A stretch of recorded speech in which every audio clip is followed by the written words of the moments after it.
The desert stretched endlessly beneath the searing Arizona sun, its red and gold earth shimmering with heat as though the land itself were breathing fire. Mesquite brush dotted the rolling flats, their twisted limbs offering little shade, and distant hills shimmered like phantom mountains. A hawk circled high overhead, its lonely cry echoing in the silence, a reminder that in this land survival was a gift never taken for granted. Talulah moved slowly across the hard ground, her bare feet blistered, her thin frame trembling with exhaustion. Her dark eyes, usually proud and full of fire, were now clouded with weariness, though determination burned somewhere deep within them still. She had walked for 3 days since the soldiers had come. The memory still seared in her mind, the thunder of hooves, the shouts in English she only half understood, the crack of rifles, and then the smoke. So much smoke. The lodges of her people had gone up in flames as though the wind itself had turned traitor. She had fled when her grandmother pushed her toward the brush. "Run, little hawk," the old woman had said, her voice harsh but filled with love. "Run and live. The spirits will guide you." Talulah had run, heartbreaking as she left behind everything she knew. By the time the screams faded behind her, she was alone. Now, the land stretched before her like a cruel test, and her body was near breaking. She hadn't eaten since she'd found a few prickly pears near the river 2 days ago. Water had been her greater enemy, scarce and bitter when she found it at all. Yet she pressed on, for her people had taught her that the desert was not just empty, there was always a way for those who listened. But as the hours dragged on beneath the relentless sun, her steps faltered. She stumbled, caught herself on shaking legs, and pushed forward again. Her long black hair clung to her face, damp with sweat. She thought of her mother, who had sung to her by the fire. She thought of her father, who had taught her to ride. Both gone now, taken by a war not of her choosing. When at last she reached a low rise overlooking a wide plain, Talulah paused, swaying on her feet.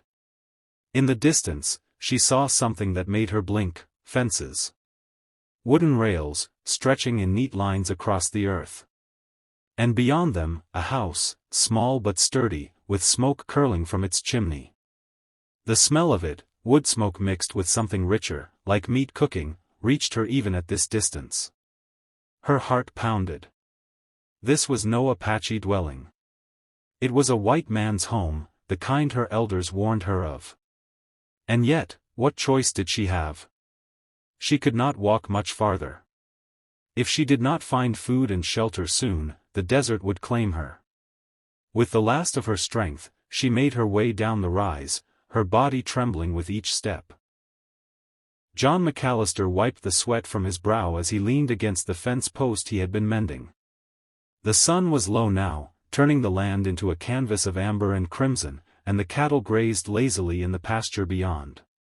John straightened, stretching his back until it popped.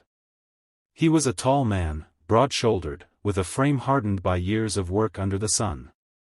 His hair was dark brown, streaked with lighter shades from the sun, and his eyes were the pale blue of mountain water, steady, calm, but not without shadows. The ranch was his pride, though it was a lonely pride.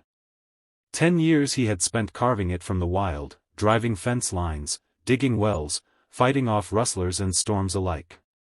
He had a pair of hired hands who came and went with the seasons, but at day's end, it was always John alone who sat at the table, alone who stoked the fire, alone who listened to the coyotes singing in the dark. He had grown used to it. Or so he told himself. He was about to gather his tools and head in for supper when he spotted movement at the far edge of the pasture. At first he thought it might be a stray calf, but as he narrowed his eyes against the sun, he saw it was a figure, a girl. She moved slowly, unsteady, as though each step might be her last. John frowned, slipping his rifle from where it rested against the fence. Not to raise it, just to be sure. Out here, a man learned caution quick or he didn't live long. He mounted his horse, a big bay named Duke, and urged him into a trot toward the stranger. As he drew closer, the details became clear. The girl was young, maybe 18 or 19, with long dark hair and skin the color of copper. Her clothes were ragged, torn from travel, and her feet were bare. When she lifted her head to meet his gaze, her eyes struck him, deep, black, and proud, even through the exhaustion written on her face. Apache, he realized at once. John slowed Duke to a walk, keeping his rifle across his lap but not raised.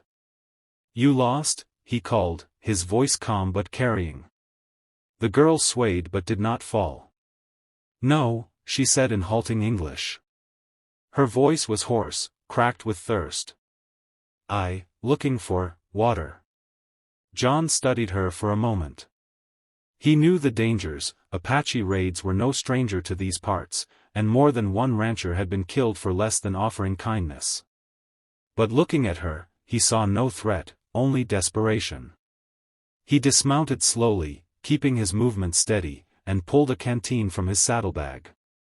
He set it on a rock between them, then stepped back.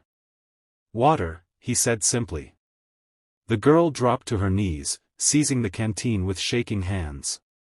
She drank deeply, then splashed some across her face, gasping as the coolness revived her.